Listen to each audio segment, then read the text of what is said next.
Hi everybody. For those of you who just came in, our kind of panel here is, as you see, called Scimitars Aren't Real. This is a case study in Orientalism. And I put up here myself. Hi, I am Frank Perrin. We have Ahmed Saeed and Issa Martell. Our two other members aren't with us for this right now. We put them on here just in case they wanted to come, but it's us three right now. We are from a group called Bayt al Asad, and we focus on the historical martial arts of the Middle East and the greater Islamic world. As we were explaining before our newer people showed up, that we say Islamicate because not everybody in the Middle East was Muslim. There were tons of other ethnic religious groups in the region, and we don't want to dismiss their involvement in military and armor making as well. There's a huge, rich, diverse religious tapestry of the region, and we just don't want to ignore that. So today we're talking about that word, scimitar. Yay! Everyone's heard this word before, and it's created quite a flame war in some communities, whether or not it's a big deal or it isn't a big deal. We're just here to kind of talk about why it is a big deal and why we should kind of work to get rid of it from our vernacular. Except for in fantasy worlds and stuff like that, because then it's not real, so you are welcome to use the term. So let's look first. What is a scimitar? So when we look at this, right, what do people think of when they hear that word? So feel free to raise your hand, interact, and you hear a scimitar. Saber. Saber. Okay, good. So a broader classification of a weapon. Curved, single-edged, one-handed weapon. All right, what do you got? I think probably Robin Hood, Prince of Thieves, and Mike. The red guard saber, yeah. He was waiting for that one. Right, it was. It tapers like a pizza slice. It's like thick to thin. All right. And we're going to see how that one comes up too. Right, so you're all pretty spot on. So if you look at like what Google has to say with pictures, eek. Oh. A lot of elves in the Middle East. I mean, So cool, but I hate it so much. Like, how would you draw that? I mean, we've got like down here we've got a Achilles hilted Shamshir blade, Yeah. which is a thing. That's a Right, these are actual real words. Comparisons. Look what they're labeled. Look what they're labeled. Yep. Scimitar. Where's the cutlass? Where's the cutlass in all of this? Middle, I think. Oh, well, there's Yeah. the cutlass. Yeah.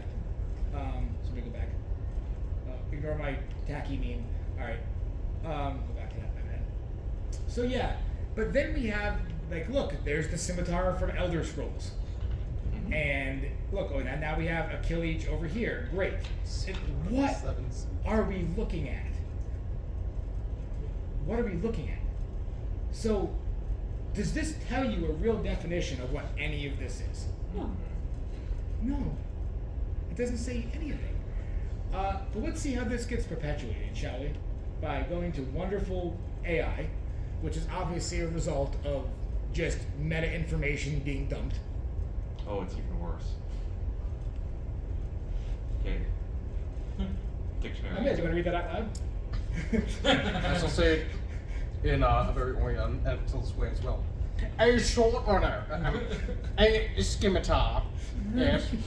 A short sword with a curved blade that broadens towards the tip. Used originally in Eastern countries, such as Japan. No, go to AI mode. Go to AI mode. I want to see what it says. Eastern countries. East of what? Britain. Yeah. Great. Yes, the scimitar of Belgium. Yes. Yes. Ooh. This means nothing. Yeah. But if we look at other weapons from Europe, they would likely be more defined in where they came from, their linguistic origins. Chances are it might even branch out. If you put longsword, it'll probably even branch out underneath Italian, German. There will be a differential that'll be made for Western weapons. But for some reason, weapons in the Middle East don't get the same treatment. I wonder why. Probably because you're searching in a Western language. That could be something. Try searching in Eastern language. What would you find there? I don't know. That's good. Exactly. That is a good And I say Eastern meaning east of, let's guess, I don't know. Byzantium. Yeah, well, it used to be Byzantium. I mean, they had, what was it, Paramarian, which was like a curved Yeah. blade that the Byzantine soldiers used. get a So little happy you closer brought there. that up. I love the paramarian. So let's explore this a little bit. So what is a scimitar? These. None of these are scimitars. Because why? I know that's a fat tip. Well, wait a minute. No, that one does. That one has a fat tip. Oh, that's the element. Yeah. But they're not scimitars because No. many guys mentioned someone said a towar, someone said a kilij, Yeah. because they have names Yep. from actual cultures of real people Yep. that aren't European. So, That's you. so funny enough, Google wouldn't let me pull the actual clip of the movie. Ah. I wonder why. So, why aren't these scimitars? We can, each of us can take a bullet point. I'll go with the first one. But as I said before, they have these distinct names from unique cultures that are related, right? But they're not the same. It's not this homogenized idea. But they have their own path of development, which we're going to talk about as we go. All right. And so, yeah, once again, if you did travel into the 16th, 17th century and you go over to the Safavid Empire, go over the Ottomans, and you see one of their wonderful swords, and you say, "Oh, yes! Yes, sir." Oh. Oh, yes. Hello, Turo. Oh. Yes! Oh, that's a mighty fine scimitar you have. You butchered my language of my sword. No, I said it properly. You were saying it. You're going to be very confused. It wouldn't make sense to them because their proper terms for it are kilij, shamshir. Scimitar or scimitara doesn't mean anything to them. It just sounds like a weird word. And we're going to get into culturally, like linguistically why that happens. So, Isa, anything from the fantasy end you want to put in? No, well, scimitars exist in fantasy and Orientalism, and they're not real. And they, Likely why you don't see any on the pictures. Yep. I want to add one thing. If any of you guys have read Lord of the Rings, what weapon do the orcs have? We're going to get to this. Just Yeah, think about fair that. enough. Yep. They're But- called scimitars. They are. And in they're the fact. bad Yep. guys. Yep. So, we're going to go through a small timeline of swords from the region, and I can let you guys just jump in on whatever you want. I'll talk about this one because this is an important grandfather blade. All right. Quite So, literally. huh? I'm Chinese, so quite Okay, literally. got you.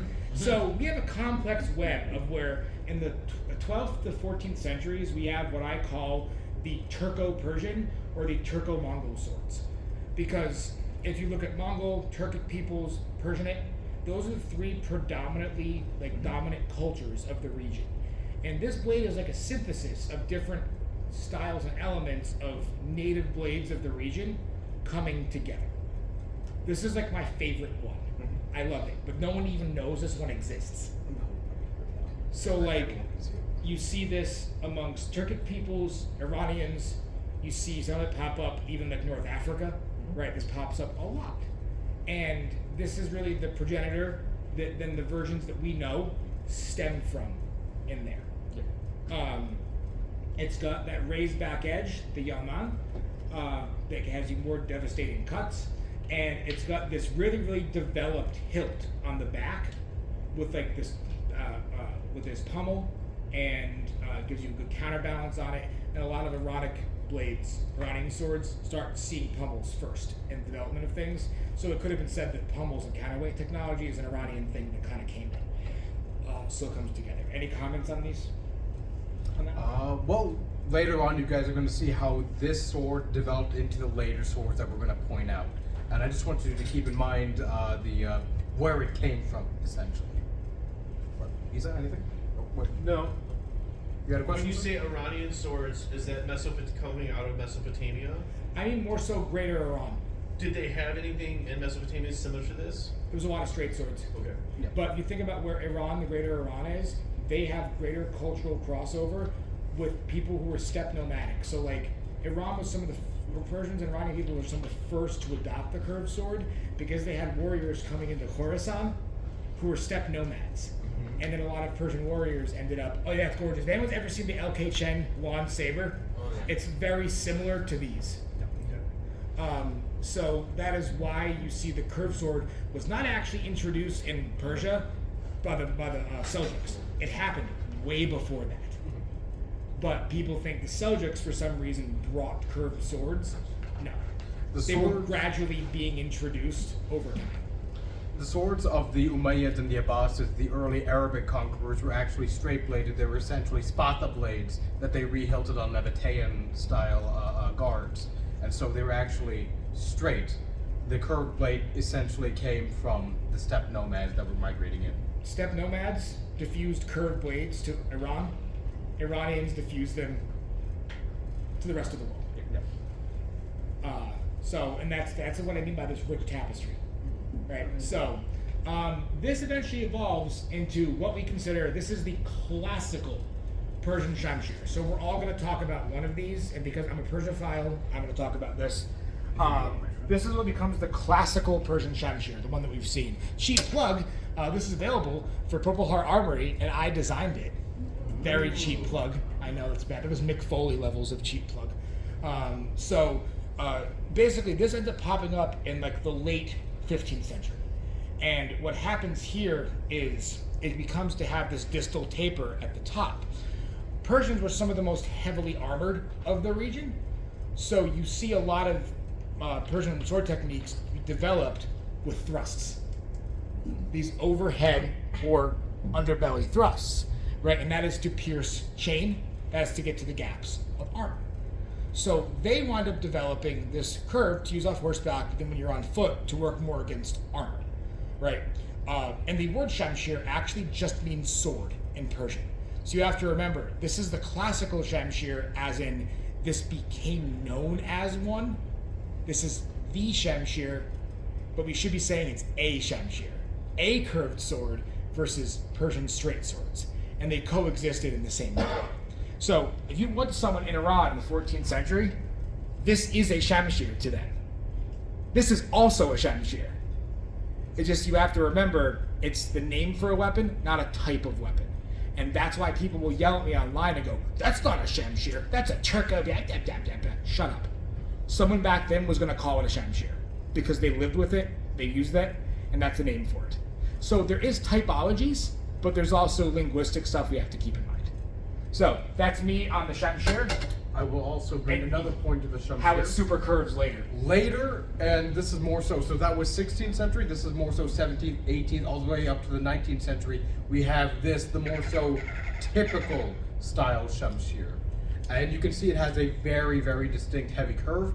And this is used for, of course, going into the gaps of armor at different weird angles, right? Also, it is a beautiful cutter. And this is because later, when less armor was being used due to the development of gunpowder weapons, it became much more of a slasher, right? I'm seeing a question in the back, yes. Really nice design. Where does that one come from? Where did you acquire that specific model? Oh, like where I bought this one? Yeah. So I got this from a Chinese manufacturer. I'm just sort of testing it out, and I'll make some reviews on it very soon about how exactly it is. So far, it is beautiful. But we'll get into that at some other time. But for the sake of this class, this is what is considered. So Frank said this is a classical Shamshir. I would say that this is also a more so stereotypical Shamshir. This is what people know as, oh yeah, that weapon, yes, that is a Shamshir scimitar. And that's For everyone in the back. Yeah. Yes, sir. So, the earliest versions that we know of, were they used by cavalry? Was that just the developed form follows function? This is best for riding and fighting from horseback, and so the curve develops from that. Or do we know?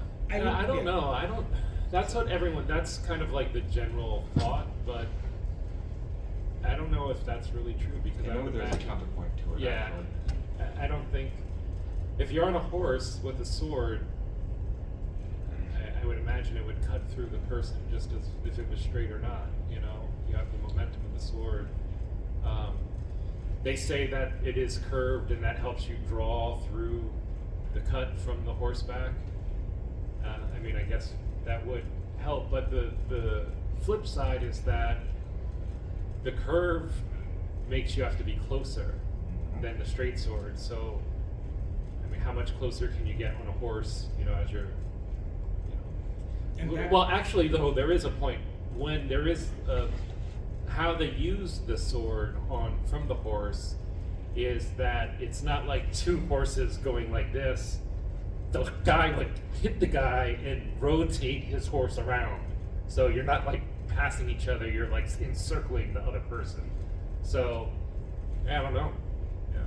So I do know the Chinese equivalents that predate these were actually reverse curved. Like the first generation or two of those were actually with a slightly forward cant. And that may have been to deliver more impact because they were moving out of Bronze Age into iron, so things weren't as tough. So they needed that extra support, that forward curve to act as the point support, so they could cut with it. But that may have changed as materials changed, that may have changed as someone built the curve in the other direction and worked better for them. Who And I knows? will admit, like, so I did a couple of years ago, I did the Shamshir on horseback class here, without the horse. And we talked about the draw cut as you're passing someone on the ground absolutely will help. Yeah. Because the straight sword would get stuck in something. So yes, is that maybe it's a byproduct of it curving? Maybe it wasn't an intentional thing. We don't know. But all we do is at Steppe Nomads who lived on horseback All use this. all used it. So it's kind of like put two and two together. Like it's a spectacularly successful design. Like a reasonable hypothesis. Yes. And- So Isa, we can come back to it later. Just take Yes, time. yeah. So if you want to go on about the killage, talk about it. Yes. Oh yeah, the killage. So this is generally, I guess, started in the 15th century, 16th century. That there, piece but- is 16. Yeah, so yeah. that's why I put it there. But you'll notice what makes this a little different than a Persian Shamshir is that it did retain the yeoman the whole time. There are some Persian swords that have a yeoman. And they're gorgeous. Yeah. But the blade length of a Persian blade is generally not as wide. Generally. Obviously there are some. And it generally doesn't have a yeoman. So, why did the Turks... So at this point we're getting to the Ottoman Empire. And I always figured it's because you have to look at the armies that the Ottoman Empire were fighting on the west, which would have been the European armies. So at this time, you have in Europe the most highly developed armor at the time. So this weapon can go through armor much better than like the Shamshir that Frank just said, which has a thin blade. With the cut. And also the yeoman, you can Forces like and thrust. do the thrust and pry open the armor as well. So you have this thick blade that adds the weight for the slash with the yeoman. The yeoman is a great tool. I mean, you can do these back hits and stuff, and I did in Harnish Spectin. A lot of people don't have like armor in the back, like on their butt too, so you can like crack someone right in the back. But yeah, so that's pretty much this, as we get into this later period and the context, like we were saying, regional context. So you would imagine that the Ottomans were also fighting the Safavids, who were also heavily armored, but I tend to think it's likely more because they were fighting against the Europeans at that time that you developed these heavier, thicker swords. And I think the biggest difference is what Issa was saying is like he mentioned the different techniques. Persian blades are already geared in their design to be better anti-armor weapons by just structurally delivering that table. Not that you can't do it with the killage, but it has aligned itself to be a little more utilitarian, I would say. Like, that becomes a little more structured and ability to combat armor, but you can also use that killage. It's a tool in itself if you know how to use it in different ways. The techniques that are documented with Shamshir are more geared towards anti-armor. But the killage the documented stuff tends to be much more cut focus. Is that a fair thing to say? I would think so. Okay, cool. I'll also say that along with the armies, the Ottomans were not only dealing with very heavily armored, for example, Austrians, they were also dealing with Serbians, both knights as well as chaff. This goes through chaff very, very easily. And so you have the ability to, of course, cut through the base infantry line, but also as you're dealing with heavier armored enemies, you do have that back edge that you could use to essentially whack the enemy with this very, very strong back edge. Or you could just slap the dude, because the Ottomans also had the Ottoman slap. But yeah, so once again, a very utilitarian weapon. It does maintain the elements, so that is actually where a lot of false edge strikes. If any of you practice Hungarian, Polish saber, you have the very funny, false edge strikes. Well, they got that by borrowing the element from Turkish Persian blades. So yeah, a little fun fact about that. Fun cross culture. So you'll see if you ever come to us at some point, we'll be hanging out in the demo hall. Persians ended up basically developing more different weapon sets to combat armor. You see like the Hanjar, the dagger you hold behind the shield, and then they use their Shamshir to displace weapons to then move in and use the dagger and gaps, or the kyber knife, or the card, right? So Persians did develop more anti-armor systems, but again, that pillage was very utilitarian in its aspect. Yeah, I think also too, you have to remember the style of the armor is drastically different. So I think that the Shamshir, these types of things work extremely well with like Persian heavy armor or this region, because there's still a lot of mail continued through the whole time. So you can pierce mail and deliver these strikes. And the difference is in Europe that went away at this point, and it was just big plates and everything. So ultimately, this weapon would go through a plate, at least I think, better than those types of weapons. So. People get this image, right, of like it's always Muslims or the East versus the West. No, by the time the Gunpowder Empires, it was literally just the Ottomans versus Europe. The Safavids and the Mughals didn't care. They were aligned with Europeans. Especially the Safavid traders. But basically, like, you had this Habsburg Safavid alliance against the Ottomans. So it was the Ottomans versus the Europe, not any other way around. So I'll let you go on about Towar and Powar. He's about to get heated a little bit with this. So we're going to talk about now over in India, Afghanistan, the Indian subcontinent, and how the Towar and the Powar developed. All right. So this in my hand here is a reproduction talwar, or rather a synthetic talwar. I don't have a real one because I hate them, but we'll get into why I hate them. So, if you're noticing about this weapon, the hilt is very different from what you're seeing over here. And that is because this is called a Indo-Muslim hilt. Call that what you will, or rather think of that what you will. But the point is that this is essentially an all-metal hilt construction, where it has a very flared pommel, as well as a raised palm swell, and that's to keep your hand locked in. And the reason why you have this is because the main way that you use this weapon is very much wrist locked, doing cuts from your elbow or from your shoulder. If you want to do wrist cuts, they're going to come in at weird angles. They're not going to come with that very, you can't really do false edge stuff very well with this. You can, but it's not very fun. So, these weapons came around, this one says 16th century, but they actually came a little bit earlier, towards the 15th century. And they essentially took blades that were made out of India. So a lot of Kilij blades, a lot of Shamshir blades were then put onto these kind of hilts, these Indo-Muslim hilts. And from there we get the stereotypical talwar from. And so these weapons became very popular amongst the peoples living in India. And it got to the point where they got so popular that when the British arrived with the British East India Company and they saw this, they were like, oh yeah, this is quite wonderful. I'm going to use this for my 1796 light cavalry saber.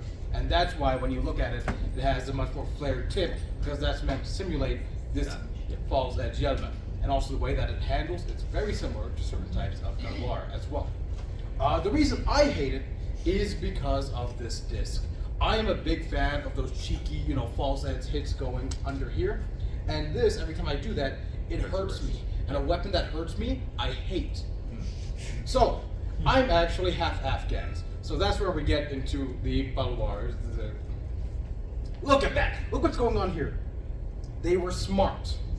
And what they did is they looked at this and were like, this is disgusting. And they took a hammer to it and whacked down all these hard edges. And so you have a very beautiful, very nice cup at the bottom of your hand that rests very nicely when you want to extend. It says, don't extend too far, but you can extend because we're nice to you. And if we look at the extreme curvature of this, what is it saying about armor at the time? Soft. Soft, not a ton. And also, what we can also tell is that this is a Shamshir blade that they essentially took off from a Shamshir, put on this hilt, and created a very, very beautiful little flower design. And this is a little bit later. So typically before this, the Afghans would be using Shamshir, they would be using Talwar, but they preferred the Talwar because it was closer, right? Their main trading ports, or not port, they didn't really have ports. Their main trading cities were, for example, Kabul, Jalalabad, and those are closer to India. The main trade routes would be going through the Khyber Pass, which is in modern-day Pakistan. And so that would be trading a lot with the Indians. Later, or rather, Indian peoples, because there's so many peoples living there. But when you get over to Herat and closer to Iran, that's where you see the Shamshir still be maintained, right? But the most wonderful thing about this weapon is, once again, that cup-shaped pommel, because that allows you to do a bit more of those rotations. And you see that when the British were fighting against the Afghans, they reported that the Afghans were very much throwing all these weird cuts, especially coming down from below, which with a talwar is a little bit difficult, but with a palwar, you can do that in a heartbeat. And one day we're going to get one. Mhm. It will happen.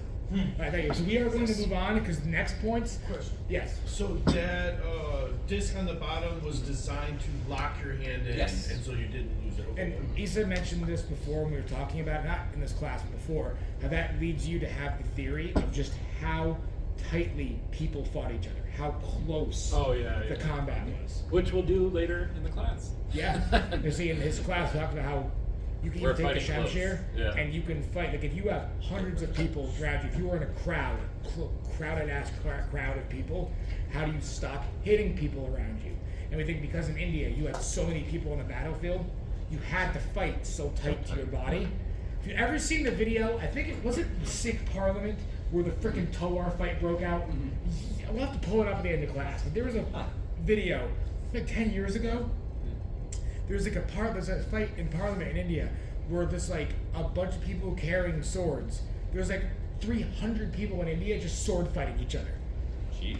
And like you see it, they're tight.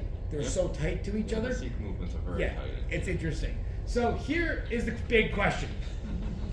How do we go from these gorgeous pieces to this?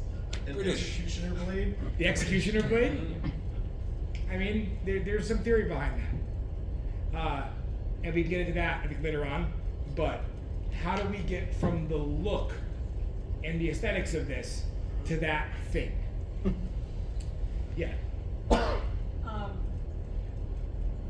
European people, the people drawing doodles in European manuscripts also could not draw dogs.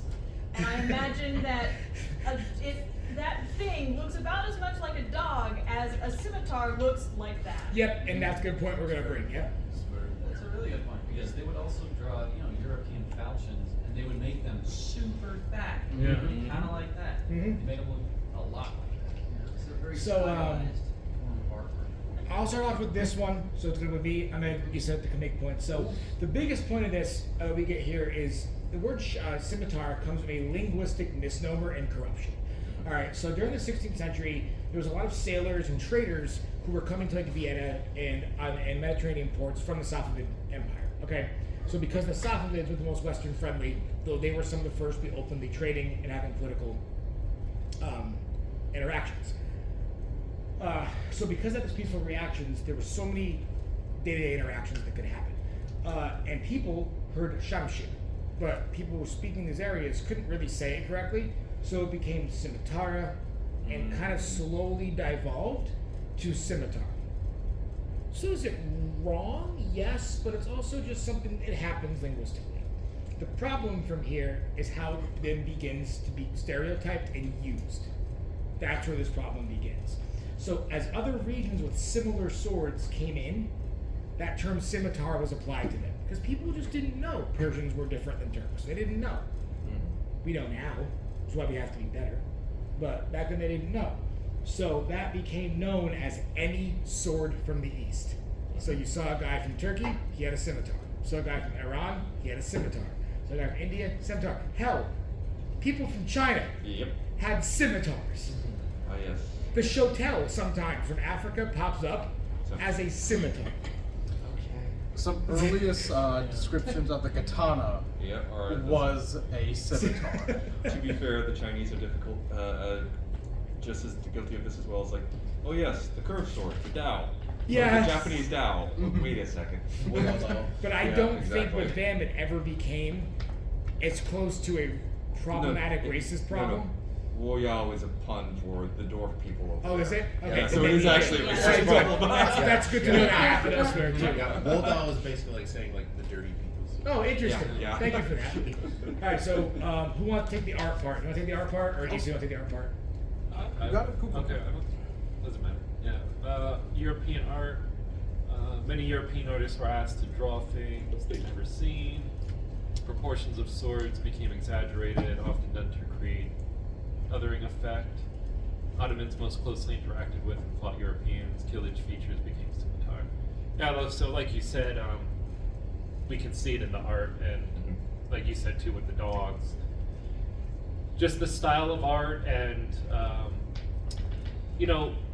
maybe it was stylized because to highlight like the effectiveness or like the brutality of a weapon, Yeah, you make it look bigger. Yeah, just like anime because of swords the and giant effect monster that they've swords. seen what the weapons can do. Yeah. Like with the falchion too, Yeah. we don't know. And maybe with the dog, they just were like the dog I happen to know attacked and ate babies or something, so I'm gonna draw this one to be a vicious beast, But I think the problem is that in other cultures, particularly European cultures, where we have swords, it never became a thing that, there was always a delineation where you can see, like in the art, we know the art is exaggerated, but here's the sword, but it appears that if they were drawn this way, that must be the identical way the actual sword was, and hence we got the Also, it gets Robin Hood, worse when Prince of people start Thieves. forging those to make exotic. Exactly. Yeah. So that's what I mean. Yeah, they're making them to match a miniature picture as opposed to match an actual weapon from the time period. And that brings it to pop culture. Yeah. So what's going to happen is video game designers, movie designers are going to take the cheap way, and they're going to Google search anything they can, and they're going to look at what says scimitar, and they're going to find these fantasy pieces that have that clipped tip, Yep. and then that's all going to become a scimitar. Now, a point on that clip tip, I believe that was their understanding of how to Element. accurately get this element. Because, I mean, I'm working on the shield at the moment, or rather, the shield workers are working on the shield for me, that features a sword with a element.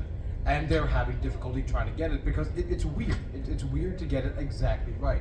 What people sort of like, the cheap way to do it is they make it like come out a bit more, And then thus creating that Clip. pirate clip, right? And so that's what Also, we're seeing yeah. here. Also, too, you have to remember the size of a miniature. We're looking at them like this, but if you go to the museum, they're only like this big. So perhaps for you to see the Yelman in the miniature or any shape of the blade, they have to draw it exaggerated, because if they drew it to scale, it would just look like a regular sword, So that could be a thing too, And then too, like when you hear the term clipped, right? It could have been described. Oh, it looks like the sword was clipped in that this top bit came out. The person did it the opposite. It's like the rest of the blade was clipped out to create the thicker part. They reversed it and clipped the bigger part into the smaller part. So it could have been, again, trying to describe something. Who here has ever seen the European depictions of whales? Yeah, they're hilarious, right? It's one of my excellent. favorite things ever. Like, you tried, like, it's there, like, you kind of saw it. I'm not saying you're ignorant and dumb. You can only do so much with what you have, right? But that's kind of the same thing. Like, Yeah, the Japanese and tigers do a lot of, you're like, that looks like a house cat. Yeah. Oh, right, because none of you had seen a tiger at that point. That makes sense. All right, I mean, so here goes yours. Okay, so now we're getting into Orientalism. Oh. How fun! So, in around the 19th century, this is about the 1800s. This is where we see, you know, the Great Game, right? Mhm. Where slaughtering and genociding people was seen as fun. So, and yeah, we're just going to read here. We saw a boom in European colonialism and the exploration of the Middle East, India, and North Africa. And by exploration, European exploration. So, they did not, for the most part, communicate with the native people that were living there and get a really, really, really, like, well-informed understanding. It was more so, oh, yes, you there, brown man, what is this? And they would just speak to them, and they would, oh yes, a scimitar, wonderful. It would end up being stuff like this. And now ignorance of regional differences, that's what I'm getting at, because, I mean, the word Turk was used to define Muslim in general. If a Persian comes up, oh, look at that Turk. And the Pope, what Pope was innocent who had the first declaration of the Crusades? He describes the Turks as a race of Persians. It says the Turks, a race of Persians, have taken it upon themselves, and it goes that far back. Yep. Yeah. Just accept it. All right, carry on. I mean, that's where the term Moor comes from, too. I mean, they go, the Spanish go over to the Philippines, see Muslim people there, and we're like, oh, Moor. What does that have to do with the North Africans? Because that's who historically were called Moors. These terms mean nothing. They essentially just mean, oh, you're a Muslim. As like Issa and I both have a North African descent, at no point have we ever wanted to say, oh, ethnically, I'm a Moor. No one ever said. Well, if it makes you think of me like the dude from Robin Hood, Prince of Thieves, I Yeah, might okay. accept it. And I can throw the scimitar like at the end, and it kills the guy. All right. Now let's get over to collector bot stuff. So this is where we talk about Matt Easton, which our good friend Frank here has a lot to say about. But collectors would go, and these would be old-timey collectors, so not like they don't have the knowledge of today. So they would go over and say, oh, this weapon here, this is a scimitar from India. This is a scimitar from Persia, without knowing if it's a firangi, without knowing if it's a Shamshir talwar. And I'm saying like the actual terms of it, right?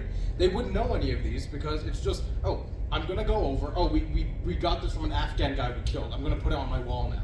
It's just scimitar, even though that could be either a talwar, it could even be a kilich that the guy just bought over from Turkey. You know, it's this. These incorrect ways of describing these weapons are what led to the situation we're in today, right? And then, well, of course, the demonization of people from the East is like, oh, if they're bad, their weapons must be bad too. Yes, And you have to henceforth, make them differentiated easily. Exactly. Like, current weapon, bad guy. exactly. And now, you know, Lord of the Rings or scimitars. And then Orientalist art adds to this homogenization. So, how well can you guys see this painting? How well? It's a bit difficult, it's a bit washed out, but essentially what we have here is a quote-unquote Moorish gentleman wearing a Persian set of armor, wearing on top of that an Ottoman kaftan, wearing on top of that a Ottoman Sudanese type helmet, wearing on top of that a collection of about 7 different weapons from 8 different regions. I don't know how that happens. Look, he was a well-traveled guy. Yeah. Oh, very well Who traveled. was likely a eunuch palace guard. Mhm. And And you weren't so, allowed to leave the palace. Yep. this is where we get into Orientalism because, as I'm describing, none of them describe what he is. Because he is everything and yet he is nothing. Right? It's this idea of like blending all the stuff of the glorious Middle East into one thing where it's just like, oh, 1001 Nights or one like cool looking arch, you know. All this are for all these different weapons, all this different armor, all this different clothing is from different cultures, but they're all being squished together, and they don't really tell you anything about this guy. I mean, he is next to a Greek arch for God's sake. Like, what's going on? It's Yeah, and this is why we wanted him to take this slide. because it's important. You know, like I face this in certain degrees, being like North African, but I'm very white passing. You know what I mean? I have a French name, so I'm not gonna face that kind of crap. You know, so like I wanted Ahmed here to kind of like go off on that little tirade because it's important to see it, and you face this daily. You face this in your life. Your family has faced this, so it's not just something that sword people who have this quirky little like niche interest deal with. It's a real life thing that affects people that you know. Issa, did you want to say something? No, I think just to highlight that the difference, our history is mainly like written by it's Western history. And it's interesting to think of how we'll have France, German, English, Spanish, but the rest of it is the Muslim world. And that's where you don't have the distinguished separate cultures, and you end up with this type of painting here, you know, which is like the ultimate D&D character or something, you know. It's like I got everything, you know. A question to the audience: where is this? like in terms of like geographical setting, where would this be? Anyone I at all? think most likely Constantinople/Byzantium. Sure. We have those Greek-style arches, but those could also be found in Tunisia. Some of the oldest Roman ruins, Greek ruins in the world, are found in Tunisia. So this could literally be anywhere. This doesn't tell you anything. Versus when you look at, for example, a painting of like a German house in a Rembrandt-style painting, you can tell they're in a Dutch-German-style house because of they put had that characteristics. attention to Fine detail. detail. Yep. Exactly. We know what you know. It's also easy to do, like Lovecraft or Origin always says, the other. He's always afraid of the other. The If I just other, compare, if there's me It's all and the us, other. and everything else is just the other, so it doesn't matter where it came from, it's the other, which is the bad thing. So it's the other. You Yeah. don't need to differentiate it. Yep. You were saying. Do you believe that this is an artist-generated image who was painting in his study, or was there a model wearing all this garb? Oh, this is definitely. it was definitely. This is a 19th century Orientalist painter. Okay. This is how he painted. Okay, in the 19th century. Yes, and this is literally called like the Portrait of the Black Moor, which is Probably also found the black guy problematic. and then pulled on a bunch of stuff from the wall onto But also problematic because if he was a sub-Saharan African, he could be a palace guard in that aspect. But the people they often define as Moors, North Africans, we don't look like that, which is another problem that homogenizes that region as it is too. Yeah, so I lived in Morocco for a number of years, and there were extremely dark-skinned people, but my friend, we called him Sudani because he was Sudanese, you know, so it's different. The people maybe might be my color there, you know. People but up in the mountains, You the know. Atlas, towards Spain, in that region, tended to have more of an olive skin complexion like mine. more Mediterranean so Yeah. look. Yep. But there weren't like the dark-skinned people. Though I will say though that if you go into the desert, the caravan that goes from like northern Sahara down do have dark-skinned Yeah. people, but they probably come from the down part and come up. You know? And I am by no means denying the existence of people of sub-Saharan appearances in this part of the world. It absolutely exists. But the majority of the people in the region of North Africa do not have sub-Saharan appearances. But for some reason, we've had it drilled into us that all Moors are black. We've had that drilled into us in pop culture. From like the Italian invasion when they, right, is that? Yeah. Look at like I mean, actually, it was the Spanish because the Muslim population of Andalusia was like a half a shade darker than they were, and they were like, "Oh, look at these black infidels! How disgusting are they?" And- When we have Islamic depictions of the caliphs of this Al-Andalus having red hair Yep. and bright blue eyes like Celts, I have words. I in have Granada, words. and I'll show you guys after we're done. In Granada, the Alhambra Palace, there's a fresco that shows the sultans of the Alhambra, and they look like me. Got it. And they look because basically the Spaniards were Celt-Iberians, and they had red hair And Yep, the Celts got everywhere. pale skin. Yep. And then when North Africans came up, those darker features, either through original Amazigh or Arabs, started to darken the appearance of the Spaniards. So that's how that came about. But we got like 10 minutes left, so I want to get to our conclusion.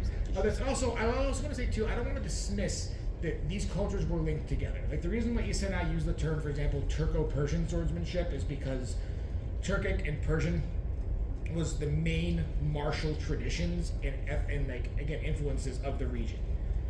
Turks adopted Persian language and wore some Persian armor. Persians and Iranians, some of their greatest empires were founded by Turkic peoples. The Safavids weren't even ethnically Persians; they were Turks. So you can don't homogenize, but you can admit that there's mixing and mingling. But to completely dismiss the origins of them, that's the bigger problem that we face. So to conclude.